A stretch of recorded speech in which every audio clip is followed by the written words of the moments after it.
Señor, estamos tan agradecidos por tu presencia en medio nuestro. Gracias, Señor, porque eres bueno. Gracias, Señor, porque no nos dejas solos y porque tenemos tu palabra y porque podemos venir a ella. Y Señor, yo te pido que en esta hora tomes control de mi persona.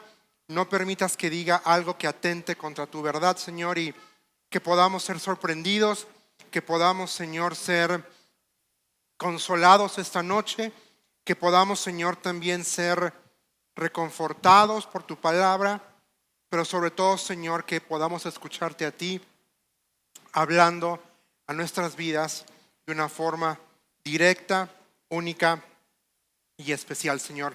En tu nombre estamos orando, en Cristo Jesús. Amén y amén. Pues bueno, a esta sesión le puse por nombre la bendición de la restauración. Y vamos a ver el capítulo 8 de Zacarías. Yo espero, no estoy seguro si nos va a dar tiempo esta sesión abarcar todo el capítulo 8 porque está muy largo. Si no, lo dividimos, pero hasta donde lleguemos hoy, no voy a correr, mejor hacemos esto. Hasta donde lleguemos y ya dejamos a la mitad y la siguiente sesión continuamos. Vamos ahí a el libro de Zacarías, capítulo 8, versículo 1, dice lo siguiente: entonces el Señor de los ejércitos celestiales me dio otro mensaje. Versículo 2 dice: el Señor de los ejércitos celestiales dice: mi amor por el monte Sión es intenso y ferviente, me consume la pasión por Jerusalén. Ahora, dice el Señor, regresaré al monte Sión y viviré en Jerusalén. Entonces Jerusalén se llamará la ciudad fiel. El monte del Señor de los ejércitos celestiales se llamará monte santo. El Señor de los ejércitos celestiales dice: nuevamente los ancianos y las ancianas caminarán por las calles de Jerusalén apoyados en sus bastones y se sentarán juntos en las plazas de la ciudad, y las calles de la ciudad se llenarán de niños y niñas que juegan. El Señor de los ejércitos celestiales dice: ahora todo esto puede parecerles imposible a ustedes que son el pequeño remanente del pueblo de Dios. Pero será imposible para mí, dice el Señor de los ejércitos celestiales. El Señor de los ejércitos celestiales dice: pueden estar seguros de que rescataré a mi pueblo del oriente y del occidente. Yo los haré regresar a casa para que vivan seguros en Jerusalén. Ellos serán mi pueblo y como su Dios los trataré con fidelidad y justicia. El Señor de los ejércitos celestiales dice: sean fuertes y terminen la tarea. Desde que echaron los cimientos del templo del Señor de los ejércitos celestiales, ustedes han oído lo que los profetas han estado diciendo acerca de terminar el edificio. Antes de que la obra en el templo comenzara, no había trabajo ni dinero para contratar obreros o animales. Ningún viajero estaba a salvo porque había enemigos por todos lados. Yo hice que todos estuvieran unos contra otros, pero ahora no trataré al remanente de mi pueblo como lo hice antes, dice el Señor de los ejércitos celestiales, pues estoy plantando semillas de paz y prosperidad entre ustedes. Las vides estarán cargadas de fruta, la tierra producirá sus cosechas y los cielos soltarán el rocío. Una vez más, yo haré que el remanente de Judá y de Israel herede estas bendiciones. Entre las demás naciones, Judá e Israel se convirtieron en símbolo de una nación maldita, pues ya no lo serán más. Ahora los rescataré y los haré símbolo y fuente de bendición. Así que no tengan miedo, sean fuertes y sigan con la reconstrucción del templo. Pues el Señor de los ejércitos celestiales dice: estaba decidido a castigarlos cuando sus antepasados me hicieron enojar y no cambié de parecer, dice el Señor de los ejércitos celestiales. Sin embargo, ahora estoy decidido a bendecir a Jerusalén y al pueblo de Judá, así que no tengan miedo, pero ustedes deben hacer lo siguiente: digan la verdad unos a otros, en sus tribunales pronuncien veredictos que sean justos y que conduzcan a la paz, no tramen el mal unos contra otros, dejen de amar el decir mentiras y jurar que son verdad. Yo odio todas esas cosas, dice el Señor. Este es otro mensaje que me dio el Señor de los ejércitos celestiales. El Señor de los ejércitos celestiales dice: los ayunos tradicionales y los tiempos de luto que han mantenido al principio del verano, en pleno verano y en el otoño y en el invierno, ahora han terminado. Se convertirán en festivales de alegría y celebración para el pueblo de Judá. Así que amen la verdad y la paz. El Señor de los ejércitos celestiales dice: gente de naciones y ciudades en todo el mundo viajará a Jerusalén. La gente de una ciudad dirá a la otra: vengan con nosotros a Jerusalén para pedir que el Señor nos bendiga. Adoremos al Señor de los ejércitos celestiales. Yo estoy decidido a ir. Muchos pueblos y naciones poderosas irán a Jerusalén a buscar al Señor de los ejércitos celestiales y a pedir su bendición. El Señor de los ejércitos celestiales dice: en aquellos días 10 hombres de naciones e idiomas diferentes agarrarán por la manga a un judío y le dirán: por favor, permítenos acompañarte, porque hemos oído que Dios está contigo. Y estos versículos, capítulo 8 está hablando específicamente Dios por medio del profeta acerca de un tiempo futuro, lo que tú y yo conocemos hoy como el reinado milenial. Aquí les está hablando a los judíos que están trabajando en la reconstrucción del templo y les está hablando de una esperanza que está por venir. Les está hablando de un tiempo futuro, de algo que todavía no llega, pero que sin lugar a dudas va a ocurrir. Ahora, algo interesante es que si tú ves, muchas veces va a repetir la fórmula: el Señor de los ejércitos dio un mensaje, e inmediatamente otra vez va a decir: el Señor dijo. ¿Por qué? Porque es importante. El autor quiere que los que están escuchando no les quede duda que quien está hablando es Dios por medio de él. No es el profeta, no es él queriendo sacarse algo de la manga, sino es Dios directamente. Y algo que tenemos que ver acerca del proceso de restauración es mi bendición actual. Por eso les decía, punto número 1, Dios me habla. Durante el proceso de restauración, durante nuestro proceso de restauración, ten la certeza de que Dios te va a hablar. Dios va a hablar a tu vida por medio de la palabra de Dios principalmente, pero también Dios puede hablarte por medio de las circunstancias, por medio de otras personas. Dios puede hablar a tu vida, pero principalmente Dios te va a hablar por medio de su palabra. Versículo 2b que dice: mi amor por el monte Sión es intenso y ferviente. Dios nos ama tanto que Él ha decidido dejarnos su palabra. Él nos ama tanto que no nos ha querido dejar sin que podamos conocerle, sin que podamos escuchar su voz. Y cuando entramos en un proceso de restauración, pues a veces no es fácil. Si nos tropezamos, si la caída fue fuerte, fue dolorosa, evidentemente vamos a estar dolidos. Vamos a estar, todavía los efectos van a estar ahí. Y Dios dice: a ver, yo te amo tanto que te quiero hablar, que quiero que durante este proceso estés recordando mi amor. Estés recordando mi amor. Y el amor de Dios es intenso y es ferviente. Él te ama tanto que Él no quiere que tú y yo nos quedemos en las mismas.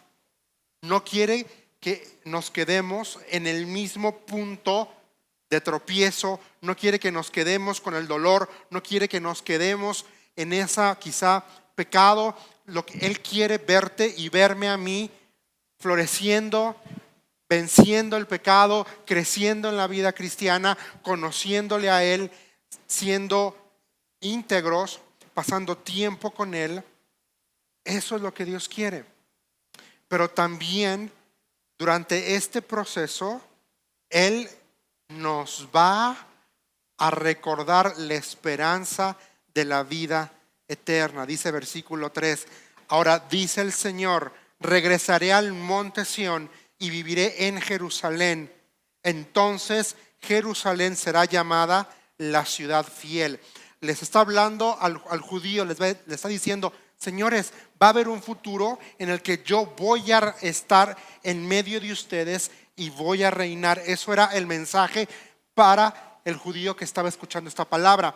Pero para ti y para mí es la esperanza y la certeza de que vamos a pasar una eternidad con Él, de que nuestra vida no se termina aquí.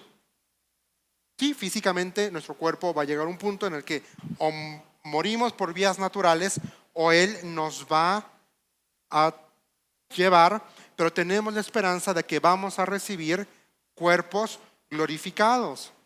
Entonces tenemos esa esperanza de que la vida no se termina aquí.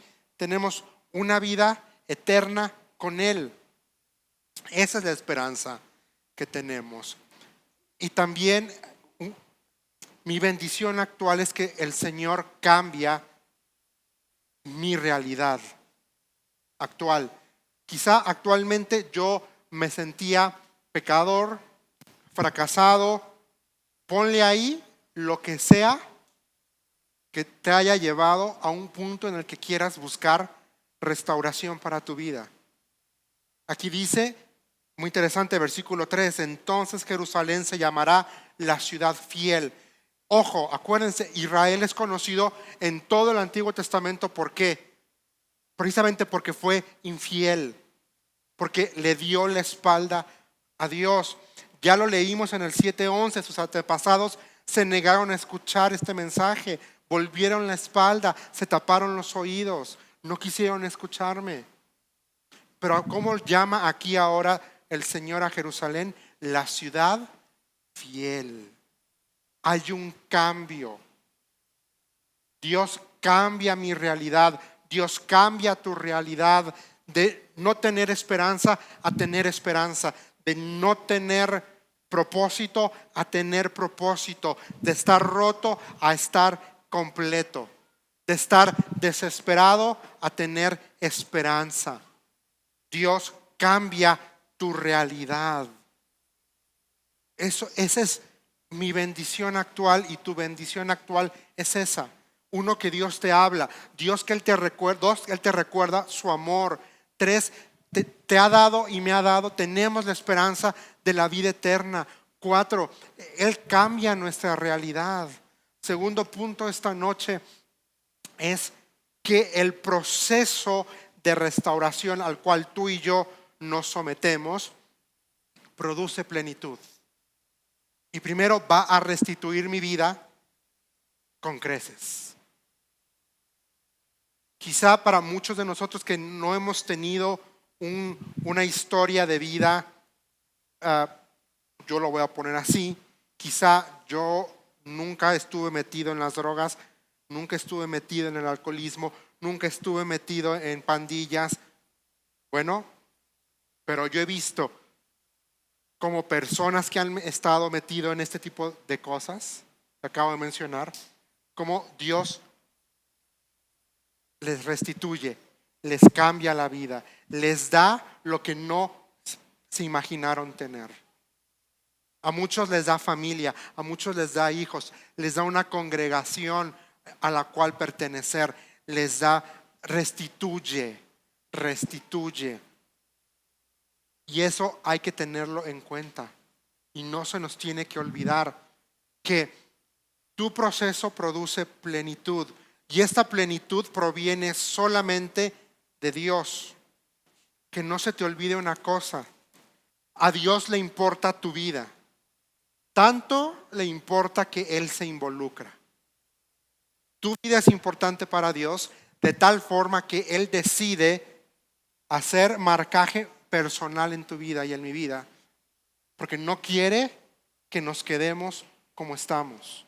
Él no quiere que nos quedemos, perdón la expresión, tirados en la lona. Él no quiere al contrario, Él quiere que caminemos en esa libertad que Él ya ganó en la cruz del Calvario, esa libertad que Él ya nos dio.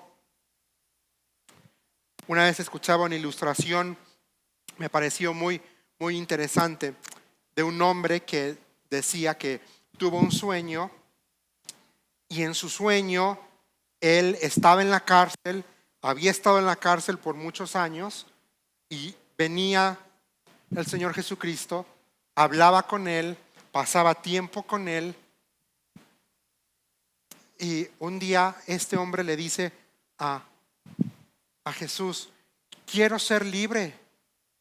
Y Jesús le responde: tengo años viniendo y no te has dado cuenta que ya no hay más guardias en esta cárcel, que ya no tienes grilletes, que la puerta está abierta. No has querido salir, no has salido porque no has querido, porque yo ya te liberé. Y a veces así somos. Él ya nos hizo libres, Él ya dio la provisión, pero nosotros nos seguimos. Dios cambia nuestra identidad de infieles a fieles, de pecadores a pecadores redimidos, de sin esperanza a esperanza, de rotos a completos. Pero tenemos que creerlo, porque a veces vivimos y actuamos como si esto no fuera una verdad.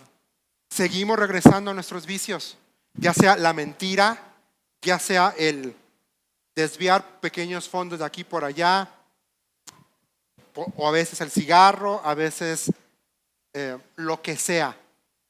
No necesariamente tiene que ser algo tan escandaloso. Pero ve qué hermoso, porque dice: a la ciudad fiel, le dice así. Y luego dice: el monte del Señor de los ejércitos celestiales será llamado monte santo. Es este cambio. Dios restituye con creces. Y no solamente eso, produce más de lo que yo me imagino. Dios me da más en mi vida de lo que yo me imagino. Me da fruto de gozo, fruto de paz, fruto de tranquilidad, fruto de autodominio.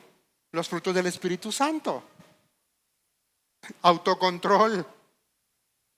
Él me da más de lo que imagino. Me da una vida plena. Me da esperanza. No sé si te llena a ti eso de emoción. A mí sí. Y en su gracia, Él ha decidido también colocarme en una congregación que ama a Dios, que le busca,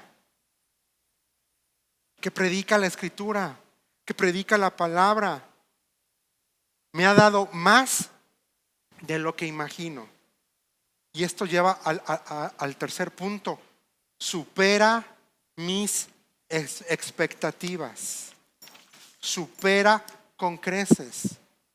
Dice versículo 4, dice: nuevamente los ancianos y las ancianas caminarán por las calles de Jerusalén, apoyados en sus bastones, y se sentarán juntos en la plaza de la ciudad. Está hablando de una imagen hermosa, de una imagen de paz, de una imagen de donde todo es tranquilidad, porque ellos caminan, van a vivir, el pueblo de Israel, experimentando el favor, la plenitud del Señor. Ve lo que dice el siguiente punto. Se reproduce. O sea, el proceso de plenitud se reproduce, se tiene que reproducir. Se tiene que reproducir. ¿Cómo? Bueno, yo puedo invertir en la vida de alguien más, amando a alguien más. Si yo sé que alguien está quebrantado, que alguien está pasando por un proceso complicado, mi responsabilidad es amarle. Mi responsabilidad es decirle, ¿sabes qué? Dios tiene algo para tu vida. Dios puede transformarte. Dios quiere darte vida. Dios quiere darte esperanza. Mira, yo antes estaba metido en esto y ahora soy esto. Mira, yo antes luchaba con esto y ahora Dios me hizo libre. La restauración produce plenitud en tu vida. ¿Por qué? Porque estamos dejando que la palabra de Dios sea derramada en nuestras vidas, en nuestros corazones, nos llene y por consiguiente empieza a fluir. De la abundancia del corazón habla la boca. De lo que hay en ti vas a empezar a hablar y vas a empezar a decir, Dios te ama, Dios ha hecho algo por ti, Dios quiere hacer algo por ti, Dios no te quiere dejar en donde estás. Y esto aplica para todo, para vicios, para problemas familiares, para problemas emocionales, familias rotas, todo implica, todo aplica para todo. Dios restituye tu vida. Dios produce más de lo que te imaginas cuando vienes a Él. Dios supera tus expectativas. Hay que recordar que el contexto en el que capítulo 8 se está diciendo es una ciudad en ruinas, una ciudad que está en proceso de reconstrucción.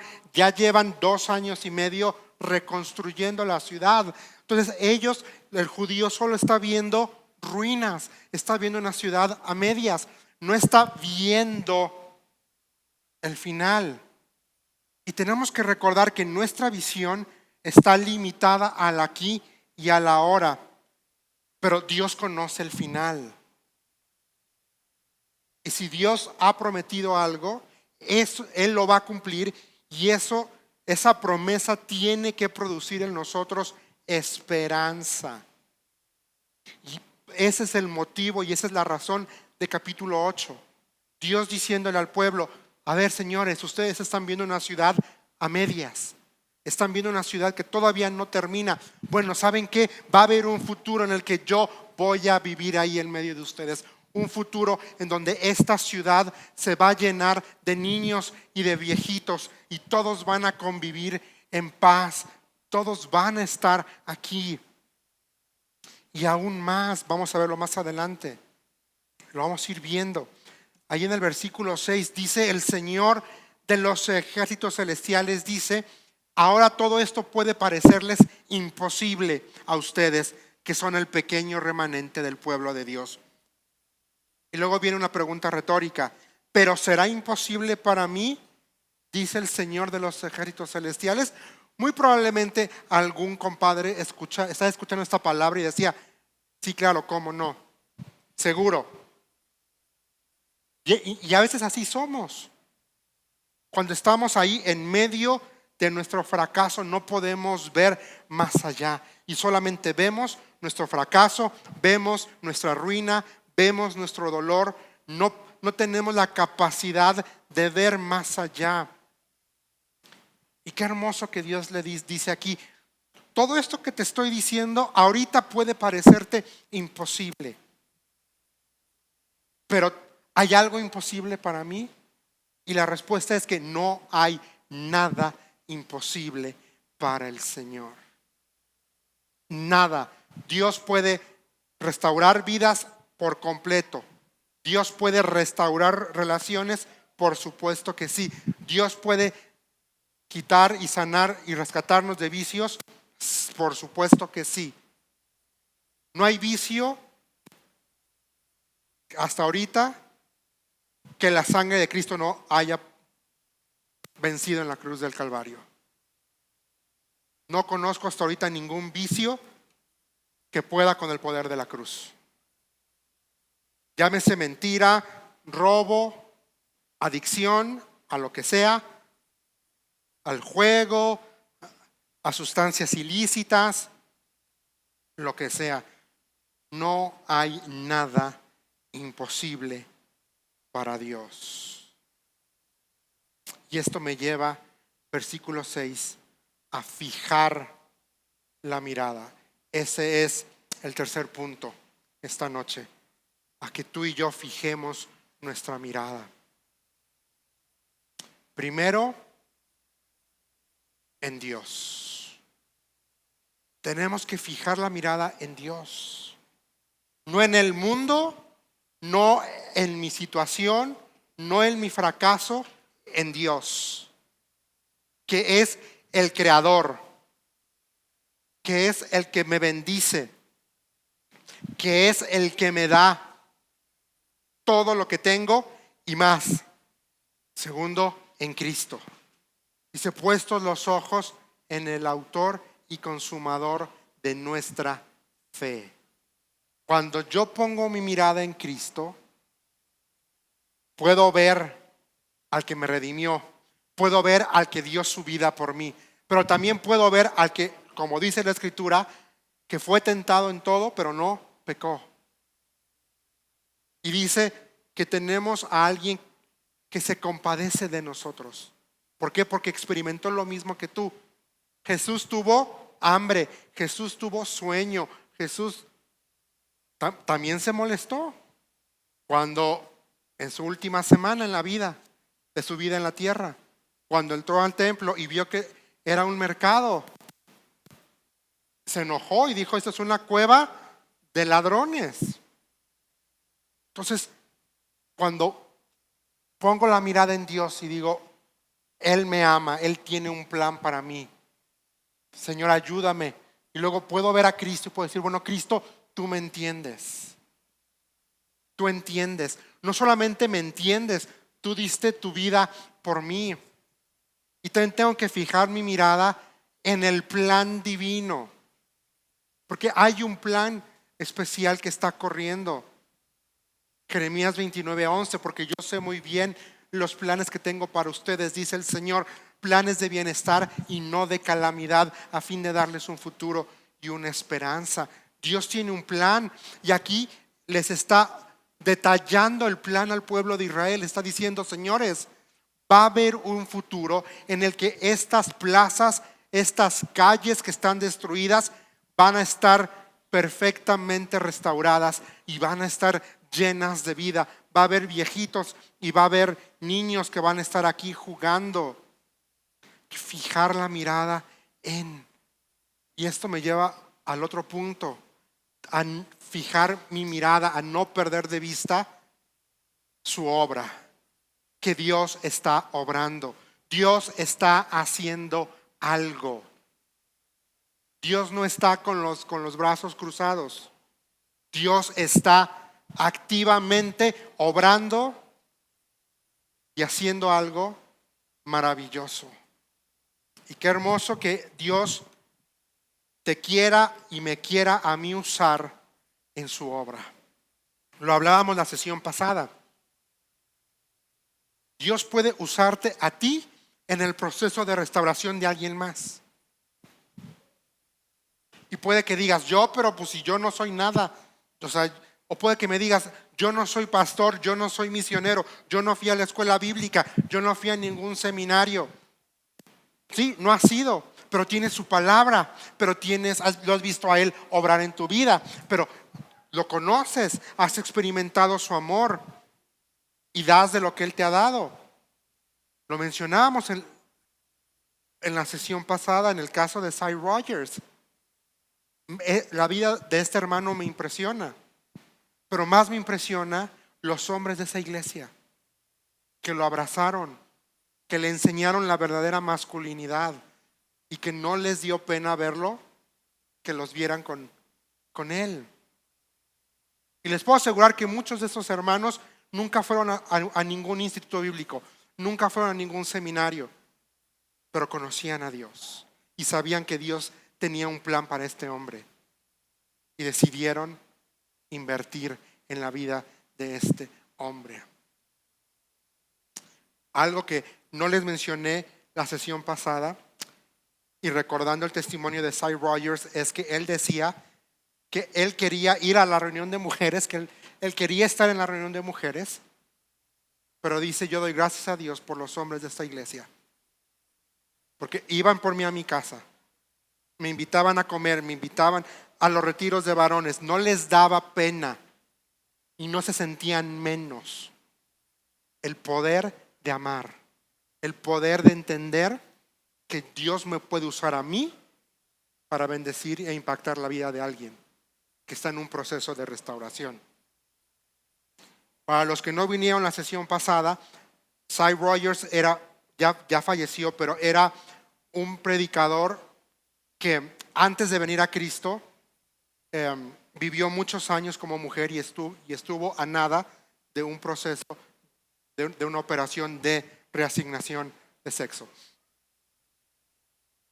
Pero conoció al Señor, llegó a una iglesia donde lo amaron, donde no lo sacaron. Por eso ahora les hace sentido que hombres de la iglesia iban por él, que hombres de la iglesia lo invitaban a tomar un café, a comer con él, a cenar con él, invirtiendo tiempo en su proceso de restauración. Es como la fe del paralítico y sus amigos. Los amigos se la jugaron, se treparon a una casa que no era suya, hicieron vandalismo en una casa ajena. Sí, porque dice que rompieron el techo. Pero ellos sabían que quien estaba ahí tenía la capacidad de restaurar por completo a su amigo que estaba postrado. Y el Señor lo hizo. Tanto los amigos, qué bueno que me trajiste esa historia, porque también ahí los amigos tenían la mirada puesta, vieron la multitud. ¿Cómo le hacemos para que el Cristo vea a nuestro amigo? Órale. Ellos sabían, ellos creyeron. Y nos lleva al otro, fijar la mirada en el futuro, en que tenemos una eternidad asegurada con Él. Dice la Escritura que ya no va a haber más llanto, ya no va a haber más enfermedad, más dolor, porque Él va a enjuagar nuestras lágrimas. Ya no habrá. ¿No les llena esto de esperanza? De saber que va a haber un momento en el que ya no voy a estar sujeto a las pasiones de este cuerpo pecaminoso, sino que voy a recibir un cuerpo santificado, un cuerpo glorificado, y que lo único que voy a querer hacer por el resto de la eternidad es adorarlo, es decirle santo, santo, santo. Va a ser postrarme y decirle solo tú eres digno, solo tú eres digno, solo tú eres digno. Fijemos la mirada en donde tiene que estar. No la fijemos en nuestra caída, no la fijemos en nuestro tropiezo, no fijemos la mirada en nuestro fracaso. Ya sucedió, ya quedó allá atrás. Dice la Escritura que tan lejos está el norte como el sur, así Él ha aventado nuestro pecado. Tan lejos. Cuarta cosa esta noche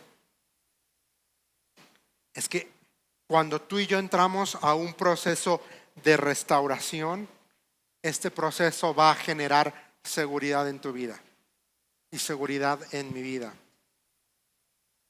Versículo 7 y versículo 8 dice: el Señor de los ejércitos celestiales dice: pueden estar seguros de que rescataré a mi pueblo del oriente y del occidente. Yo los haré regresar a casa para que vivan seguros en Jerusalén. Ellos serán mi pueblo y como su Dios los trataré con dos cosas, dice el texto: con fidelidad y con justicia. El proceso de restauración, punto número 1, me hace volver a Él. me hace regresar a Él. Cuando yo entiendo que Dios me ama y que Dios ha provisto para que yo sea restaurado, ¿sabes qué va a pasar cuando te tropieces? Vas a querer regresar a Él, porque sabes que no te va a dar, perdón la expresión, una patada, sino va a estar con los brazos abiertos, recibiéndote,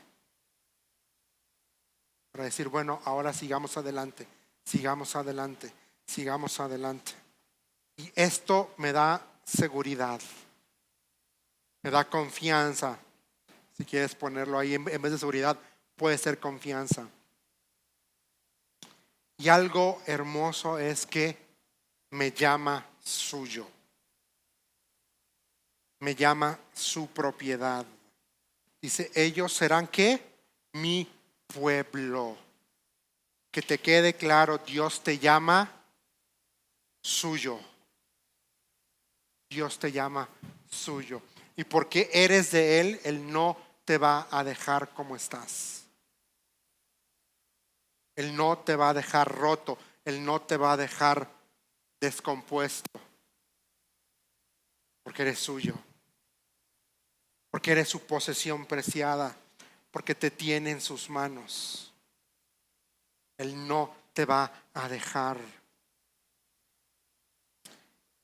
Y si hay algo que a mí, en lo personal, me da muchísima seguridad, es que constantemente durante este proceso, Él me muestra dos cosas: su fidelidad y su justicia. Su fidelidad porque Él está ahí. Y su justicia porque sí, Él ya emitió juicio en la cruz del Calvario. Y fui declarado justo, fui declarado perdonado, fui declarado justificado. Sí, en su justicia, Él me va a hacer a veces experimentar los resultados de mi pecado o los efectos de mi pecado. Pero en su fidelidad no me va a dejar solo en ese proceso. Sí, me toca afrontar las consecuencias de mis errores, pero aún en ese enfrentamiento, Él está conmigo. Él no me suelta, Él no me deja, Él no me abandona. Él está ahí conmigo. Algo que tenemos que entender es que durante todo este proceso de restauración podemos ver su provisión divina, fortaleciéndonos. Ve lo que dice versículo 8. Yo los trataré con fidelidad y justicia. El Señor de los ejércitos, versículo 9, dice, sean fuertes y terminen la tarea. Aquí le estaba diciendo al pueblo de Israel, terminen de reconstruir, no se queden cómodos porque todavía falta mucho. La ciudad sigue en ruinas, el templo ahí va avanzando. No, como dice el dicho mexicano, no se duerman en sus laureles. Entonces, provisión divina, Él me fortalece. No va a ser fácil, dependiendo la situación de nuestro fracaso. El proceso puede ser más complicado, por ponerlo en algún parámetro, y por complicado me refiero a que quizá va a ser un poquito más doloroso para mí. No es lo mismo, ¿verdad? Si mi fracaso es que robé y por lo tanto estoy en la cárcel, a que si mi fracaso es un desliz de adulterio. Los efectos de uno son diferentes del otro. Pero a lo que voy es, Él me fortalece para someterme al proceso, para decir, órale va Dios, sigue trabajando en mi vida, sigue trabajando, sigue haciendo tu obra en mi vida. Dice versículo 7, pueden estar seguros de que rescataré a mi pueblo. Pueden estar seguros de que hay provisión, de que hay restauración. El proceso de restauración no es fácil. Requiere constancia, requiere intencionalidad de yo voy a buscar al Señor porque no me quiero quedar donde estoy, porque quiero caminar en victoria, porque quiero caminar en integridad, porque quiero agradar a Dios, porque quiero obedecer al Señor. Y Él me da provisión divina, me fortalece. Y el segundo va de la mano con su fortaleza. ¿Cómo me fortalece? Porque me dejó su palabra, me dejó la Biblia, me dejó su palabra para guiarme en el proceso, para fortalecerme en el proceso y para completar el proceso.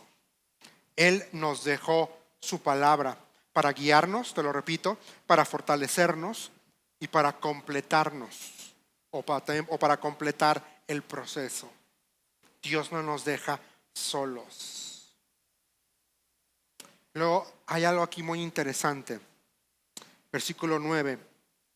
El Señor de los ejércitos celestiales dice: sean fuertes y terminen la tarea. Desde que echaron los cimientos del templo del Señor de los ejércitos celestiales, ustedes han oído lo que los profetas han estado diciendo acerca de terminar el edificio. Y aquí estaba hablando el Señor de dos profetas en particular. Uno, sí, Zacarías, y el otro, Ageo. Ve, aquí está, versículo 10.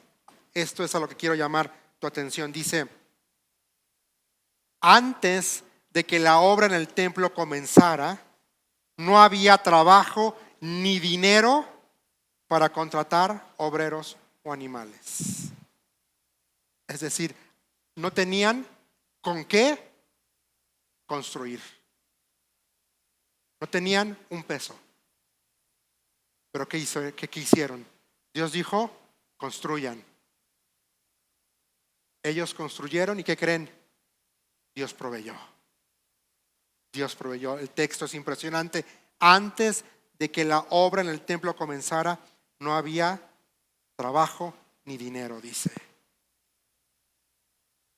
Y a veces así nos puede pasar. Decimos, pero pues ¿cómo voy a, si estoy en el hoyo, si metí las 4, perdón la expresión, si me fui de bruces, ¿cómo? Y debo de entender que la obra y el proceso no depende de mí, depende del Señor. Y Él provee, Él da. Y Él da a manos llenas. Versículo 11. Dice: pero ahora no trataré al remanente de mi pueblo como lo hice antes, dice el Señor de los ejércitos celestiales. Y esto me lleva al otro punto esta noche. ¿Cómo me trata Dios durante el proceso de restauración? Uno, primero con amor. Ya lo vimos al principio, dice con amor ferviente. Dios me trata con amor. Cuando Dios nos corrige, lo hace con amor. Y cuando Dios nos restaura, lo hace con amor. Y lo hace también con cuidado. Con mucho, mucho cuidado. Porque Él entiende que tu vida y mi vida es importante para Él. Y lo hace con mucho cuidado porque Dios se fija en los detalles. Dios se fija en los detalles. Dios quiere que cada detalle de mi vida esté alineado a Él, alineado a su palabra, alineado a su verdad. Por eso me va a tratar con amor, me va a tratar con cuidado, pero también me va a tratar con firmeza. Y ustedes que son padres entienden muy bien que ser firmes con sus hijos es sinónimo de qué también, de amor y de cuidado. Porque aman a sus hijos, los tratan. Hay momentos que tienen que ser firmes. Y van a decir, no es no, te guste o no te guste. No es no. Igual Dios con nosotros. igual Dios contigo y conmigo. Él va a ser firme. Pues dice aquí, no trataré al remanente de mi pueblo como lo hice antes. Está diciendo, ¿cómo los trató antes? ¿Se acuerdan? ¿A dónde los mandó cuando no obedecieron primero? Los mandó a Egipto 400 años. Luego los sacó. Y en el trayecto se empezaron a quejar. ¿Y qué hizo el Señor? Órale, una generación. Los quejosos no entran. 40 años vagando lo que pudieron, si no me equivoco. Pudieron haber llegado a la tierra prometida creo que en un mes. Pero por renegar, órale, 40 años a dar vueltas. A dar vueltas. Por idólatras, al destierro.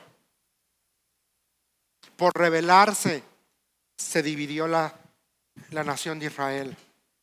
Versículo 11 dice, pero no trataré al remanente de mi pueblo como lo hice antes. Wow. Es decir, los voy a tratar ahora con amor, con cuidado, con firmeza, con misericordia y con justicia. Así me trata Dios. Y así va a tratar Dios a todo aquel que venga a Él. A todo aquel que quiera que su vida sea restaurada. Va a experimentar el amor de Dios, va a experimentar el cuidado de Dios, pero también va a conocer la firmeza de Dios que va de la mano con su misericordia y con su justicia. Y esto nos lleva a el otro punto, y aquí terminamos por hoy, porque no nos va a dar tiempo para para terminar todo el capítulo. Y esto es la realidad del proceso. Versículo 12 dice, pues qué hermoso, dice, estoy plantando semillas de paz y prosperidad entre ustedes. Las vides estarán cargadas de fruta, la tierra producirá sus cosechas y los cielos soltarán el rocío.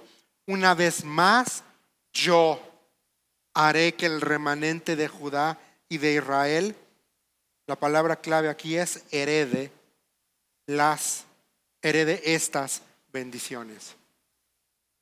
La realidad del proceso. Dios da paz. Dios da prosperidad. Dice, estoy plantando semillas de paz y prosperidad. Y alguien tiene que escuchar esto esta noche. Dios está sembrando en tu corazón semillas de paz y semillas de prosperidad. Lo dijimos la sesión pasada. Copas llenas dan, copas vacías quieren ser llenadas. Es decir, si tú estás lleno, tú vas a dar y vas a compartir de Dios. Pero si no estás lleno, vas a querer. Denme. En inglés hay una frase que me llama, no sé cómo aplicarla. Cuando a una persona requiere mucho sentimentalmente, le dicen que es high maintenance o de alto mantenimiento. Demandante. Gracias, hermana. Y a veces así podemos ser con Dios. Podemos ser demandantes. Cuando Él dice, a ver, mi provisión ahí está. Estás demandando, pero no te has dado cuenta que te lo he puesto en las manos. Era como el ejemplo al principio de este sueño ilustrativo que le dice, pues nada te detiene para salir. A ver, las puertas están abiertas, ya no hay carceleros, nada te está deteniendo aquí. Pero no volvemos a, es que yo no estoy preparado, es que yo soy de lo peor, es que esto, es que lo otro, es que... Y Dios dice, a ver, yo estoy plantando semillas de paz en tu corazón. Y no solamente paz, prosperidad. Y esta prosperidad quizá sí en el contexto de Zacarías capítulo 8 en relación al milenio, sí es una prosperidad física, una prosperidad económica. En nuestra aplicación actual está hablando de una prosperidad espiritual. Está hablando de que Dios nos prospera espiritualmente. Cuando tú y yo venimos a un proceso de restauración y dejamos que Él nos limpie, nos lave y nos transforme, número uno, Él te va a dar paz. Paz no es la ausencia de temor. Paz es la certeza de que Él está a mi lado aún cuando duele, aún cuando no veo la salida, aún cuando intento prender la luz y pareciera que el foco no está queriendo, que tiene cortocircuito el contacto. Es saber que bueno, en cualquier momento viene mi Señor y arregla el contacto y ya voy a poder tener luz. O si no funciona el contacto, no importa. Dios puede hacer lo que sea y quizá puede venir con una vela y prenderla cuando menos me lo imagino. Pero Él me va a dar paz, Él me va a dar prosperidad, Él me va a hacer que yo crezca y camine en victoria. Que vaya de uno a otro, de uno a otro. La vida cristiana no se trata de competir con tu hermano que está a tu lado. No se trata de a ver quién llega más rápido. Cada uno está en su track personal y cada uno está en lo que importa es que dejes a Dios obrar en tu vida. Y Él te va a dar esa prosperidad. Prosperidad se traduce en prosperidad espiritual, en saber reconocer la voz de Dios cuando las voces del mundo me condenan, cuando las voces, mi propia voz de fracaso me quiere revictimizar. Prosperidad es saber escuchar que Dios dice no temas, que Dios dice yo estoy contigo, que Dios dice yo ya vencí al diablo. Acuérdate, uno de los nombres del diablo es el padre de mentiras y el acusador de los hermanos. Esa vocecita que te dice no eres digno, eres de lo peor, es el diablo mintiéndote. Es el diablo acusándote. Y no es la primera vez que lo hace. Se lo hizo a Job. Dice que va delante de Dios y dice, ¿ya viste a tu siervo Job? Lo estaba ahí acusando. Ah, sí, te adora y te alaba solamente porque tiene en abundancia. Pero a ver, quítaselo y verás si no. Y Dios le dijo, haz lo que quieras, pero su vida me la respetas. No me la tocas. Y lo perdió todo. Todo. Hijos. Su economía. Por todo. Solo se quedó con él y la esposa. Y la esposa le dijo, ¿por qué no maldices a Dios y te mueres? Este hombre creyó en Dios. Confió. Y Dios, lo que hablábamos hoy, le restituyó. Y le dio más de lo que él se imaginó. Y así es Dios. Así es Dios. Dios nos va a restituir. Pero la restitución más importante es volver a tener comunión con Él. Esa es la más grande restitución que tú y yo podemos tener. Ya deja tú si Dios te devuelve como el SAT, que Dios no es el SAT que te va a devolver a favor y a veces y parcial. un pedacito y si no tienes que pelearle la otra mitad que no te depositó. Dios no es así. Dios restituye por completo. Y Dios nos da más. No como lo que yo quiero que Él me dé o como yo espero que Él me dé.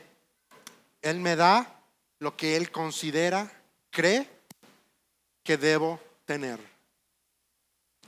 Quizá perdí aquello que me hacía olvidarme de Él, aquello que me hacía alejarme de Él, aquello que me hacía desviar la mirada. Pero Él me restituye, pero Él me da. Hay bendición. Y con esto terminamos esta noche. Soy un símbolo del favor de Dios. Versículo 13 dice: entre las demás naciones, 12, 13 no vamos a ir todavía, porque si no, nos vamos adelantando. Pero versículo 13 habla de que ahora, si Israel antes era un símbolo de pecado, un símbolo de abandono, ya no más lo iba a ser, ya no más. Ahora yo soy símbolo del favor de Dios. Dice una vez más, versículo 12, yo haré que el remanente de Judá y de Israel herede estas bendiciones. Tú y yo somos símbolos del favor de Dios. Y tu restauración y mi restauración tiene el poder de gritarle a un mundo perdido que hay un Dios que murió, hay un Dios que le ama tanto, que envió a su único hijo a morir en la cruz para salvarlos, para perdonarlos, para restaurarlos, para hacerlos completos. Oremos. Señor, estamos tan agradecidos por tu palabra esta noche. Gracias, Señor, por la realidad de que tú estás con nosotros, de que tú nos amas y tú nos restauras y tú quieres hacer una obra maravillosa y excepcional en nuestras vidas, Señor. Padre, gracias porque nos tratas no como merecíamos, sino conforme a tu carácter amoroso, misericordioso y justo. Gracias por tu provisión. Gracias porque tú me fortaleces. Gracias porque me has dejado tu palabra para guiarme. Gracias, Señor, porque la obra no me pertenece a mí, ni depende de mí, ni de mi habilidad, ni de mi interés. Depende de ti, Señor. Llévanos con bien, Señor, a nuestras casas y, Padre, que podamos estar en sintonía contigo, con corazones abiertos, dispuestos para terminar de escuchar lo que tienes que decirnos la próxima semana. En tu nombre, Señor, estamos orando en Cristo Jesús. Amén y amén.